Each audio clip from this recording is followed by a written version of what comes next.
afternoon. Welcome back. I'm Marcus Peter. I am joined by my friend Steve Ray, who is a friend of Ave Maria Radio and this program, and he is a prolific author and pilgrimage leader, and he's joining us to give us an illustrative description of those events and persons and places that take place throughout Holy Week, because these were real people. These are historical events, and this will greatly help our meditation. Steve, thank you so much for being here. How are you? Yeah, I'm doing well, thank you. And not only are they real things, but they took place in a real place. I mean, right. Real land and real...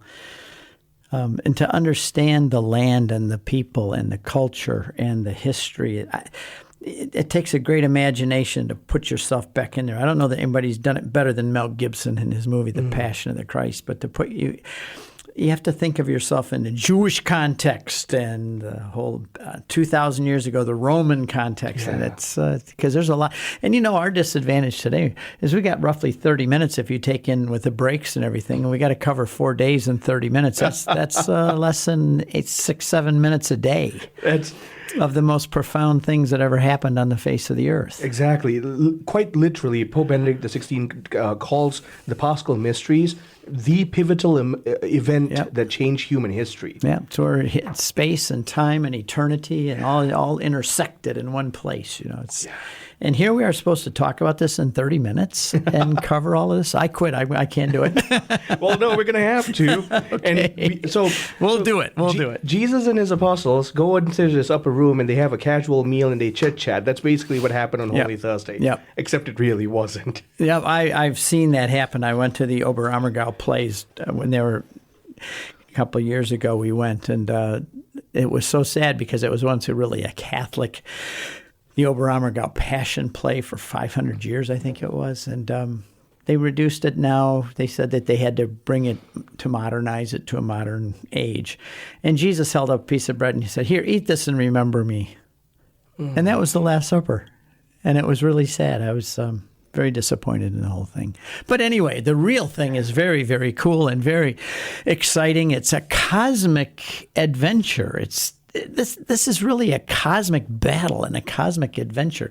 We don't even see all the things going on behind the scenes with the devil and the evil spirits and the angels and the power of God, and all this is happening. This is just the most swirling drama that it could ever be a part of. And so many people have tried to put it on in artwork, the cross, and in plays and movies, and it just never quite gets there, because how can you encompass all the reality of what happened that week? And Mel Gibson's movie does a tremendous amount of good, but even that pales in comparison to the richness of the gospel narrative. So tell us, we've got very little time, but we need to cover just how many monumental things Jesus achieved in that upper room. I like to call this the virtual tour of the Passion of Christ. And when we have time, we do it then and now, what it was like then and what it's like if you go there now. We won't have much time for the now part. But the upper room is, he said, "I have longed for this night." So it's not just that he went up there for a meal, or it was that yearly Passover meal, but he actually says in Luke 22, "I've earnestly desired to eat this with you." Yeah. Why would he earnestly desire? Because he's changing what has been for 3,500 years or even more. But the Passover meal, which is a remembering of the lamb dying and the blood on the doorposts and lintels and the eating of the meat of the lamb. But he's changing that now. Actually, he's not just changing the Passover meal. He's taking all of the sacrifices of the Old Testament and he's consolidating them all into one sacrifice on the cross, and you can't separate the cross from the Eucharist. They're one and the same. That's right. That's the same thing. When you are at the cross, this is the Eucharist, and at the altar, this is it being represented in a real way. And this is a nuptial meal, and this is why he said this. There's so many reasons he even said, "This is my body," because he's the lamb. There's no lamb or priest in the upper room. Yes. There's supposed to be a lamb and a priest, and there's neither a lamb. Oh, wait a minute. There is a priest, isn't there? It's Jesus. And there's a lamb. Yeah. It's Jesus. And what do you have to do in book of Exodus? What did you have to do with the lamb before you got up and left? You had to eat the meat of the lamb. So Jesus said, this is my body. It's time to eat my flesh and drink my blood, because I am the lamb up here. I am the Passover lamb. I'm the sacrifice. So eat my body. This is my body. I can imagine myself, Steve Ray, the Baptist, back then saying, Jesus, I think you made a mistake. I think you should say that this represents my body, because we can all see it's a piece of bread. And there's going to be a billion Catholics someday that think you really meant what you just said, that it's your body. But that's exactly what he said. Yeah. And can you imagine me telling him he said it wrong? He said, I've longed for this, earnestly desired this. Why? Because he's giving his body to us. And this is a nuptial meal. This is like like a marriage, a covenant. I know you love covenants, but this is really where the groom is giving his body to the bride. Yeah. Body, blood, soul, and divinity. The bride receives him into herself, like a marriage consummation, and then they are unified and they're made one. This is what's happening in the upper room. I don't think the disciples knew all the depth of it, but they did know that this was a culmination of all of the feasts of the Old Testament, all of the sacrifices, the bulls, the lambs, the bread, all of them are now being culminated into one. And even the rabbi said that when the Messiah comes, there will only be one sacrifice left, the Thanksgiving sacrifice. Exactly, and that's Eucharist means Thanksgiving. Yep.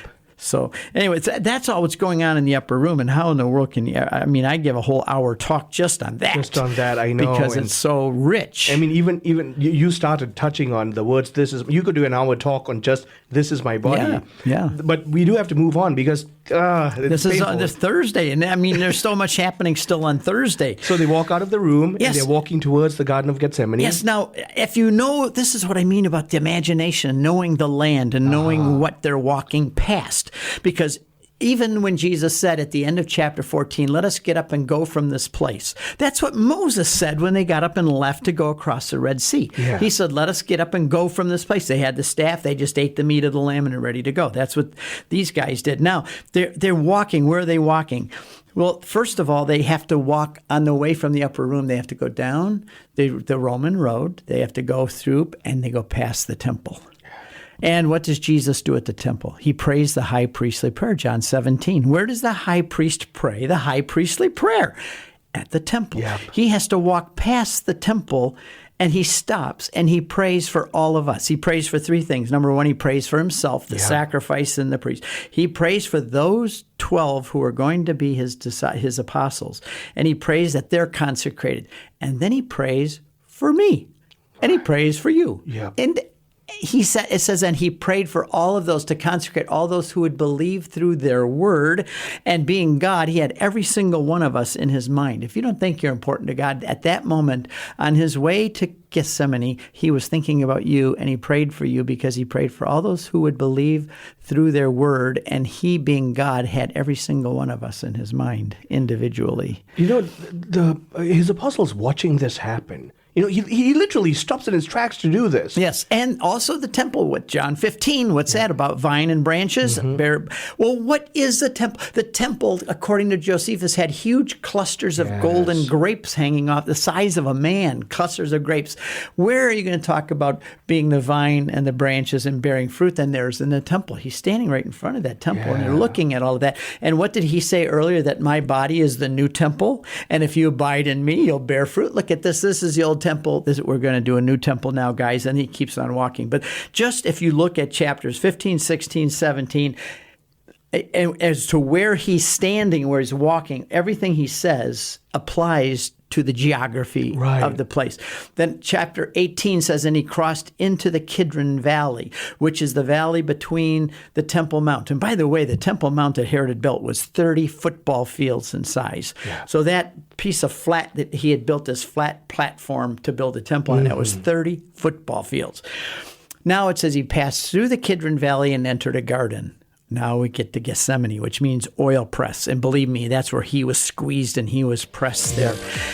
And the interesting thing is that he stepped into a garden. Yeah. And we'll have to come back to say, why not something else? Why a garden? Because it takes us back to Genesis. You know, there are a few times where these breaks come at very painful moments. This is definitely one of them. Well, I guess it's Steve Ray, and we're talking about an illustrative description of the narrative of Holy Week. And we just started on Holy Thursday, so stay tuned. I'm Marcus Peter.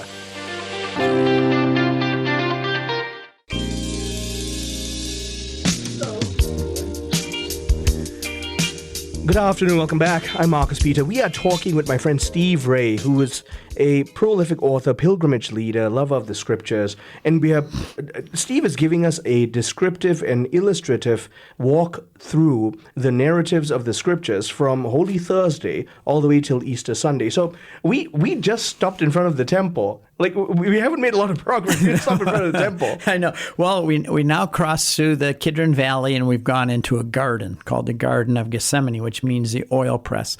And when you're reading the scriptures, you have to say, why does it tell about a garden?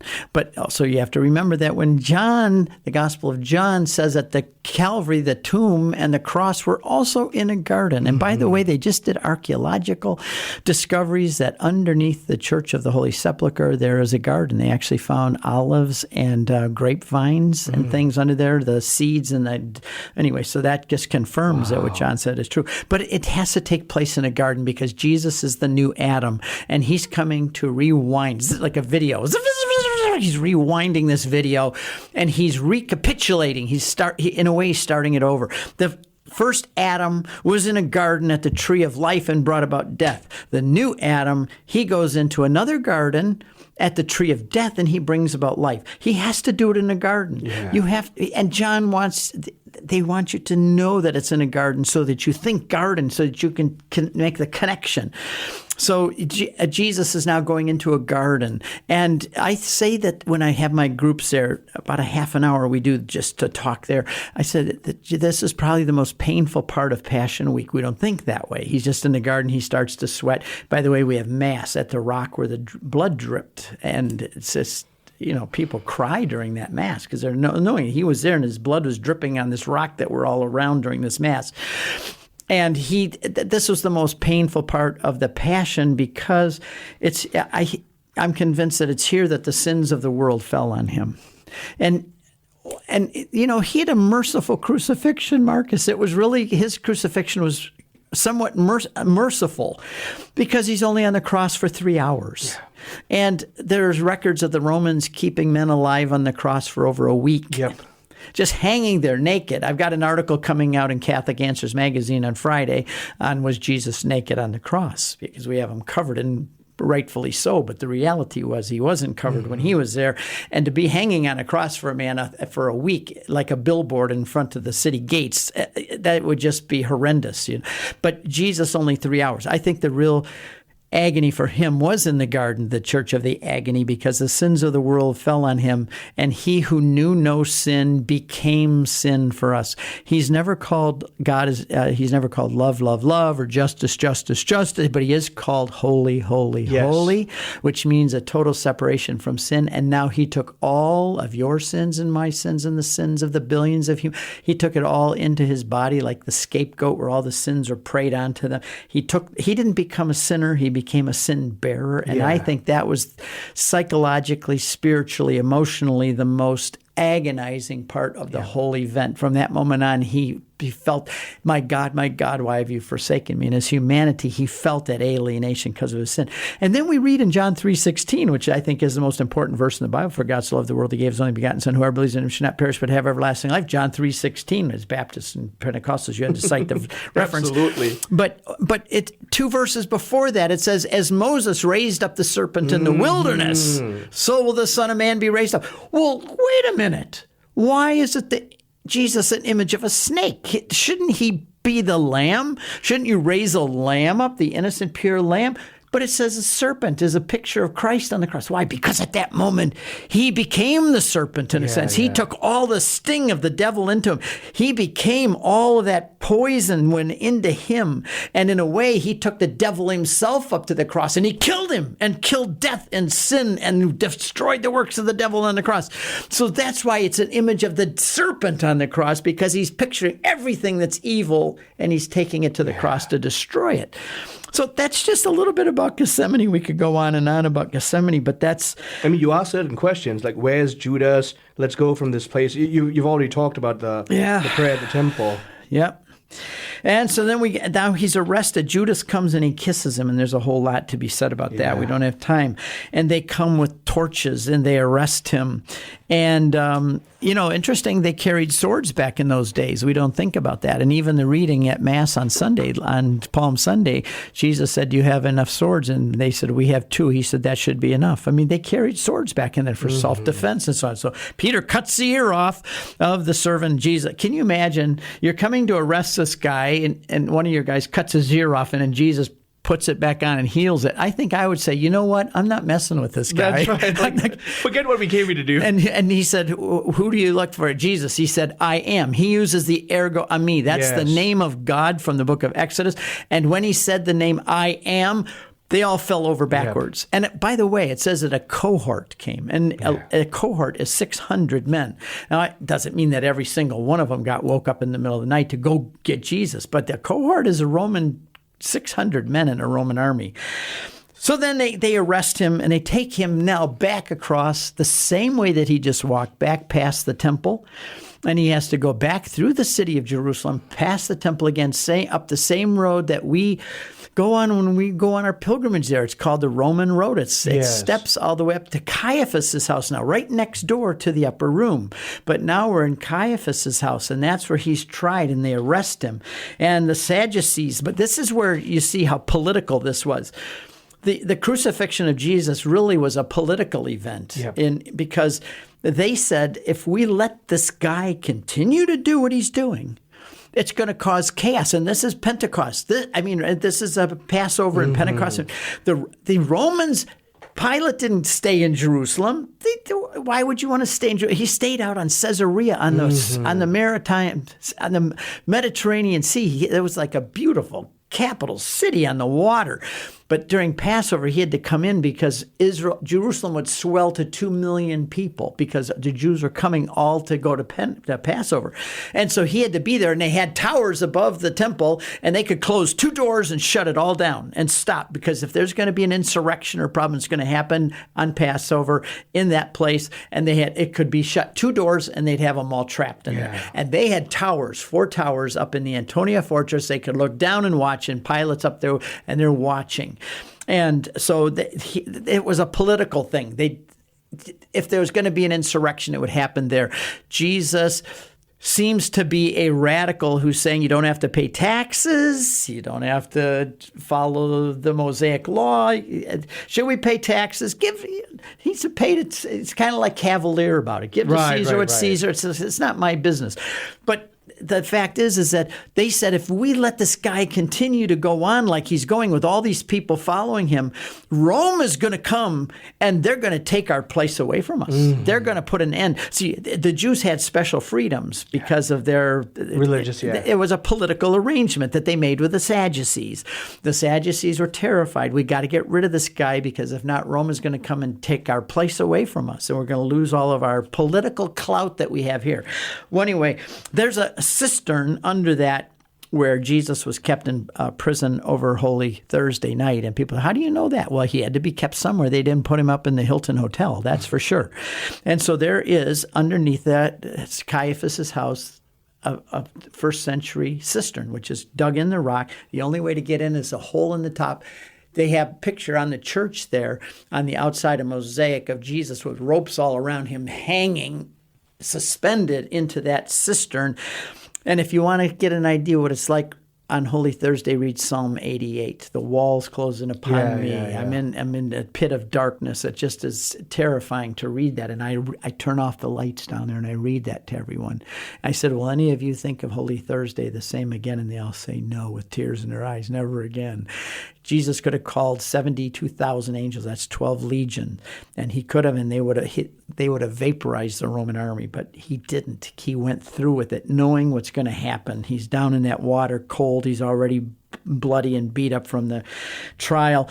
Well, anyway, they pull him out of there early in the morning. The Romans were smart. They did things in the morning before it got too hot. And even today, things close down from 12 to 3 or so when it's hot. So they get up early in the morning and they take him over to Pilate. And then we begin the trial of Pilate. So we're making progress. We're making some progress. I don't want this to stop right now, but we do have to. We're talking with Steve Ray, who's walking us through events, places, locations, and persons in the Paschal narrative. Stay tuned. I'm Marcus Peter.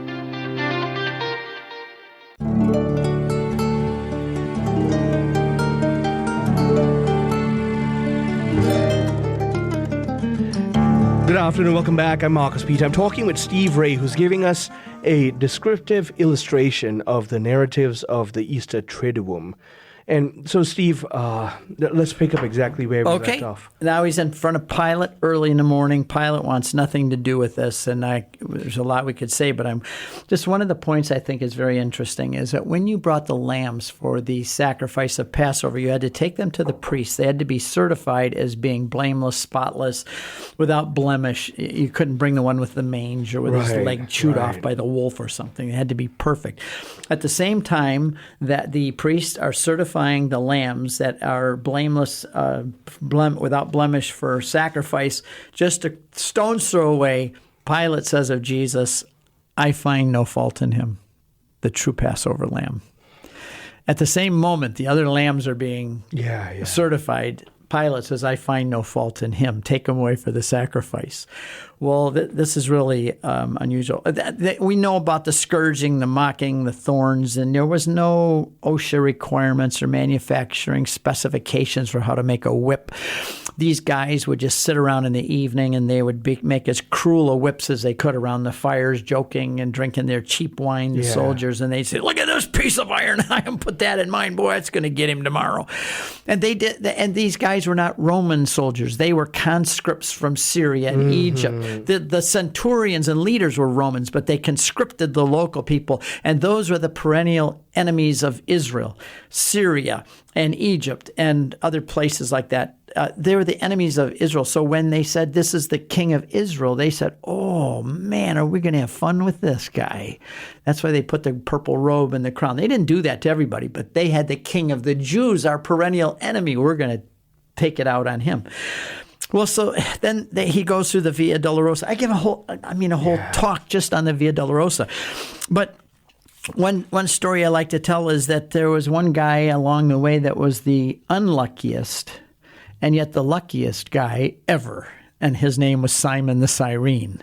He was unlucky because he's not even from there. He's from Cyrene, which is in northern Africa. He's just there for the Passover. I just kind of funny saying, well, he was probably there in his new three-piece suit with his briefcase there on a business meeting, and all of a sudden they say, come on, you're going to help this guy. I just got this new suit. I don't want to get blood and guts all over my...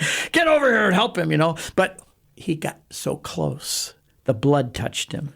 And we know that he became a Christian because he had two sons named Rufus and Alexander, and they were known. The Gospel of Mark talks about them, and they became well-known leaders in the church because their fathers' experience with Jesus and the blood of Christ and he carried the cross physically. Jesus said, unless you carry my cross, he actually did it. And because of that, it affected his whole family. That's why he said he was the unluckiest and yet the luckiest guy ever to get chosen to do that job. But they get there, and I love the scene where in Mel Gibson's movie where they're ripping the clothes off of Jesus. Imagine his back is all bloody and raw, and they put the robes back on him. And when you get a wound, the blood it heals and it congeals and it gets dried and it sticks to everything. Like if my mom used to put a Band-Aid on me and then say, okay, well, rip it off, put a new one on. Ouch, because it dries on there. Jesus has now got this robe on, carrying the cross. They get there, they rip that robe off of him. All those wounds are reopened. And Mel Gibson flashes back to the upper room where Jesus has the basket with the bread, and he said, "This is my body," and he takes the cloth off the bread. And that's a picture of them taking the robe off of his body at the cross. It's just the correlation between, he understood the Eucharist and the Passion of Christ at the cross are one and the same. They're the same thing. Well, anyway, so there's a whole thing about the Persians invented this 600 BC. It's the most horrendous way to die. The nails, they knew right where to put them, right through the median nerve, which is the most painful nerve, both in the feet and in the hand, right about the lower part of the wrist, because that's where the nails would go. It would hold the weight. If you put your fingers right between in the palm, it would tear right through. But this is still the palm. And in the Shroud of Turin, it shows it right here, like at the base. It's still in the palm, but it's at the lower part, goes up. And even during World War II, morphine would not cut the pain of the median nerve because it was so painful. And yet Jesus is hanging there. 7 short words on the cross. Mother, your son, your mother, I thirst. Why? Because the way you could kill a man on a cross is to give him no way to raise up. If he was just hanging by his arms, his diaphragm doesn't work. That's right. And he can't breathe and he'll suffocate. But if you put his feet up and nails in his feet, then he can raise up on those nails on his feet and he can take that pressure off his arms long enough, catch a breath. And then it hurts so bad. Oh, he goes back down and he can't. And then he has to go back up because he can't breathe. And I thirst. Mother, your son. He cares about his mom and John.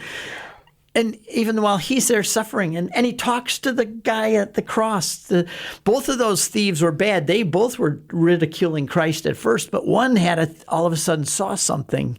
And Jesus didn't say, accept Jesus as your personal Lord and Savior and ask him to come into your heart. He didn't tell you, I'm going to lead you in the sinner's prayer, Didn't do that.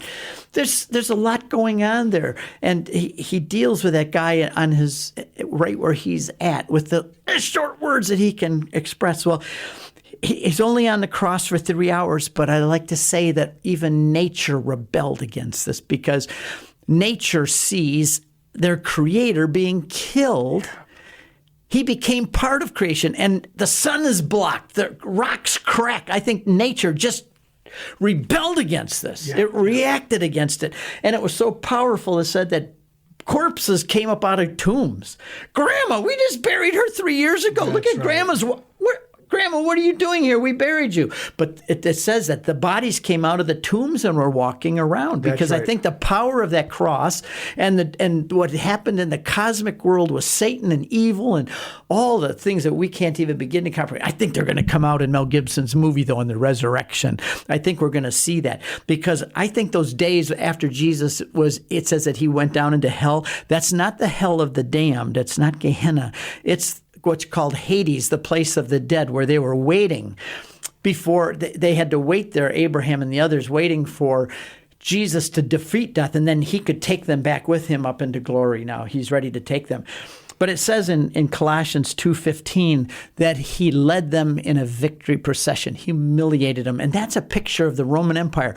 When the Roman soldiers went and conquered a land, they would bring the king and all of his armies and all of his dignitaries, and they would have them in chains, and they'd make them crawl in front of the king or the emperor in Rome. They'd bring them to Rome, and they'd have what's called a victory procession. And they even have arches, Titus's arch. And they would bring them, and they just drag these guys, and they'd have to bow and scrape. They're all beat up and dirty from the journey, and they have to bow before the emperor of Rome and admit defeat. This is what happened. I think this is what Mel Gibson's going to do in his movie, The Resurrection. He's going to show that during that time, Jesus led those demons and evil spirits and devil right before the throne of God and made them grovel in front of God's throne and admit defeat. Because it says that in Colossians 2:15 that he led them all in a victory procession and humiliated them before God, that evil powers. So I can't wait for his movie. I think it's going to be a pretty awesome movie. Well, anyway, when he's on the cross, There's so much to say there, but it's the typology of Abraham and Isaac. I love to do this in my book on Genesis that just came out last year. I spend a whole chapter just discussing this. Abraham has to go to Mount Moriah. He's the father with his only beloved son, his only begotten son, and he has to take him to Mount Moriah and offer him a sacrifice. Why Mount Moriah? Because that's the top of Jerusalem. And 2,000 years later, another father with his only begotten son is going to take him to the same mountain and offer him as a sacrifice. Isaac carried the wood of the sacrifice on his back to the sacrifice. Jesus carried the wood of the sacrifice. When Abraham was there, he found the ram with his head stuck in a thorn bush. Jesus went up there with his head stuck in a thorn bush. Yeah. It's all the story of Abraham, and Isaac is a picture. And not only that, but Isaac had to be at least 15 years or more old because he carried all of this and he understood what was going on. He walked 3 days. And there's no way. When I made my movie on Abraham, we actually built a big altar, and I had a ram. I bought a ram to do this. I didn't kill the ram, but you think I did. And it took 5 of us to get that ram up on that altar. It was a big one with horns, and it took 5 guys to get that ram up there, and he was fighting us. And there's no way old Abraham could have got Isaac up on that altar by himself. Isaac had to be a willing sacrifice, just like Jesus went willingly also to the cross. Well, there's all that symbolism and typology of the gardens. In the Garden of Eden, Adam doesn't have a bride, so God puts him to sleep in a garden, cuts open his side, takes part of his body out, fashions a bride. Adam woke up and said, "Oh, she's beautiful. Look at this." He even writes a poem about it. Now, we're in a new garden, and God the Father puts his son to sleep in a garden, cuts open his side with a lance, takes the blood and water out of it, fashions it into the bride. That's baptism and Eucharist. Fashions a bride out of what's in. He wakes up and he sees his bride on the day of Pentecost, and he says, "Oh, she's beautiful." So if you don't think you're beautiful in love, just remember that you're the bride. That just like Adam got up and sang a poem to his new bride, Jesus is that way about you. Every single one of us. He loves us that much. Well, he's buried in a tomb with a rich man, Joseph of Arimathea. Remember that he was born in a cave provided by a man named Joseph. He's now buried in a cave provided by a man named Joseph. His mother wrapped him in the swaddling clothes, and I'm convinced that she wrapped him in the shroud. So you've got all these beautiful parallels. And he's buried there for those 3 days. It's not 3 full days. I have a blog on my blog coming up on Thursday, I think, or Friday, about how long was Jesus on the cross and how long was Jesus in the tomb. 2 separate ones. Because it says 3 days and 3 nights, but it wasn't. He went in there Friday afternoon when the sun was going down, and he was already up by Sunday morning when the sun came up. But that was a Hebraism, with figures of speech, which we don't understand in English. Yeah. But anyway, he's buried, and he rose from the dead, and the whole beauty. If you want to live this out, go to the Easter Vigil, and you will live this whole story out in the Mass, because we have it presented to us every My guest has been Steve Ray. Thank you for joining us. I'm Marcus Peter.